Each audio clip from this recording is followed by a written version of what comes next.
आज हम बात करेंगे उस स्वदेशी बहुस्तरीय एयर डिफेंस सिस्टम की जिसे IAWS यानी integrated air defence weapon system कहा जाता है और जिसे कुछ लोग मिशन सुदर्शन चक्र भी कह रहे हैं। 23 अगस्त को हुआ इसका पहला फ्लाइट टेस्ट सिर्फ एक परीक्षण नहीं बल्कि भारत की आत्मनिर्भर रक्षा की दिशा में पहला बड़ा कदम है। आज हम इसी पर बात करेंगे विस्तार से और समझेंगे इसकी ताकत और कैसे ये दुनिया के बड़े डिफेंस सिस्टम्स में भारत को एक अलग मुकाम दे सकता है।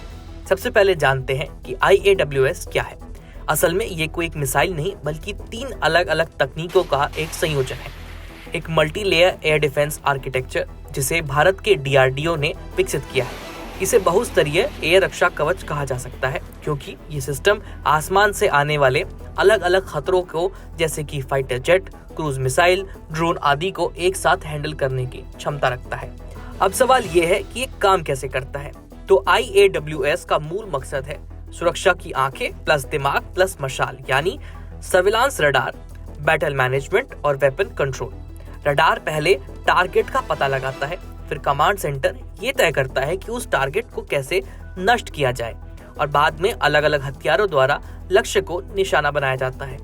ये एक पूरी तरह से स्वदेशी प्रणाली है। इसमें इस्तेमाल हुए QRASM और VSHORADS और लेजर आधारित DEW यानी डायरेक्टेड एनर्जी वेपन सभी भारत के द्वारा ही विकसित किए गए हैं। तो बात आती है उस ऐतिहासिक दिन की यानी 23 अगस्त की जब DRDO ने पहली बार IAWS का फ्लाइट टेस्ट सफलतापूर्वक पूरा किया। ये परीक्षण लगभग 12:30 बजे दोपहर में उड़ीसा के तट के पास हुआ। रक्षा मंत्री राजनाथ सिंह ने इस सफलता पर DRDO, भारतीय सशस्त्र बलों और बिजनेस पार्टनर्स को बधाई दी। उन्होंने एक्स पर लिखा कि ये परीक्षण हमारे देश की मल्टी लेयर एयर डिफेंस क्षमता को साबित करता है और ये महत्वपूर्ण संस्थानों की हवाई सुरक्षा को और मजबूत करेगा। DRDO ने भी एक वीडियो जारी किया जिसमें इस परीक्षण की झलक साफ दिखती है और उन्होंने विस्तार से बताया कि कैसे QRSAM और VSHORADS और DU ने मिलकर 3 अलग अलग टारगेट्स को जिसमें से 2 हाई स्पीड UAV और एक मल्टी कॉप्टर ड्रोन था उनको ट्रैक किया और नष्ट किया।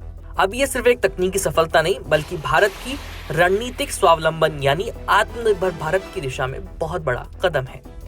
आइए अब विस्तार से देखते हैं कि IAWS में कौन कौन से हथियार लग सकते हैं और उनकी क्या क्षमताएं हैं। सबसे पहला है quick reaction surface to air missile. ये एक छोटी दूरी की लेकिन स्पीड में रिएक्ट करने वाली मिसाइल है। रिपोर्ट्स के मुताबिक ये करीब 25 से 30 किलोमीटर तक के टारगेट को मार सकती है।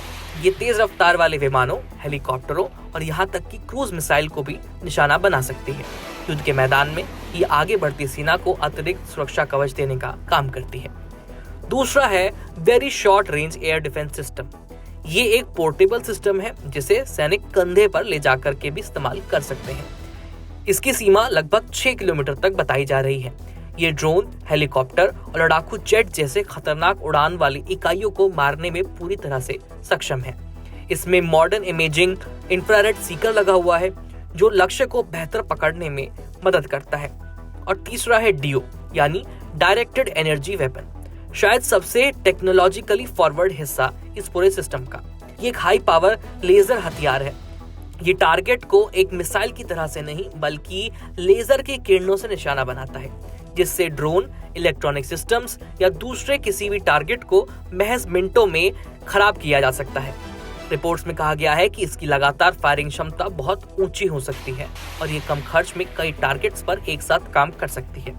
इन तीनों घटकों को जोड़ करके ही IAWS एक बेहद खतरनाक एयर डिफेंस सिस्टम बन चुका है। अब सवाल उठता है कि भारत के लिए ये सिस्टम इतना अहम क्यों है। तो पहली वजह है बहुस्तरीय सुरक्षा। IAWS एक ही प्लेटफॉर्म में कई स्तर की सुरक्षा देता है यानी जिस तरह के खतरों का सामना हो सकता है, ड्रोन, मिसाइल, जेट वगैरह वगैरह, हर एक के लिए अलग तरह की रिएक्शन तैयार है इसमें। दूसरी वजह है राष्ट्रीय आत्मनिर्भरता। ये पूरी तरह से स्वदेशी तकनीक पर आधारित है जिससे भारत को विदेशी निर्भरता पर कम निर्भर रहना पड़ेगा।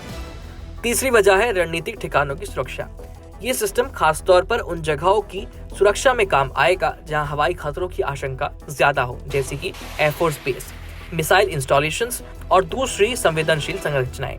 चौथी वजह है लागत प्रभावशीलता।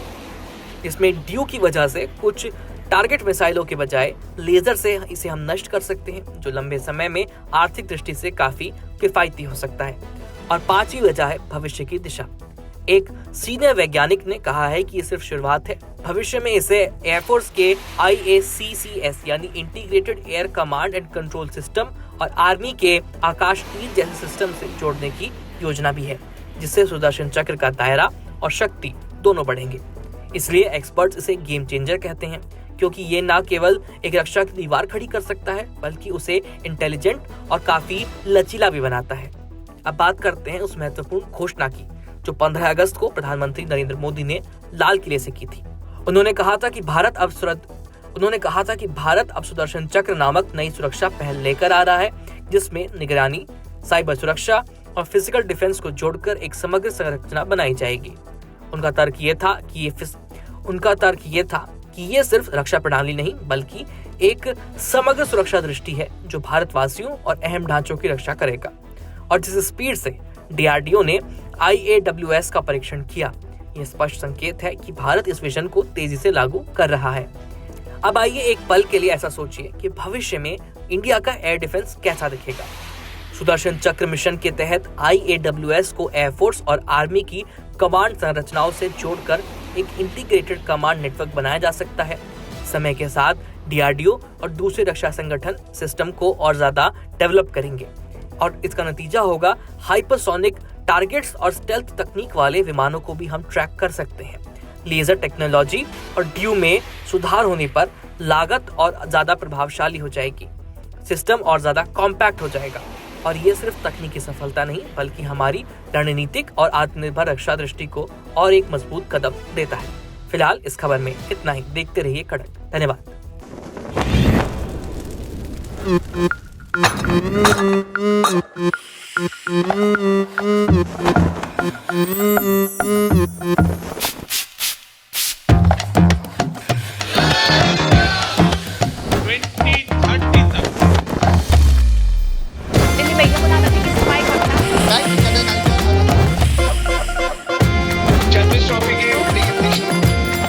ये कड़क है।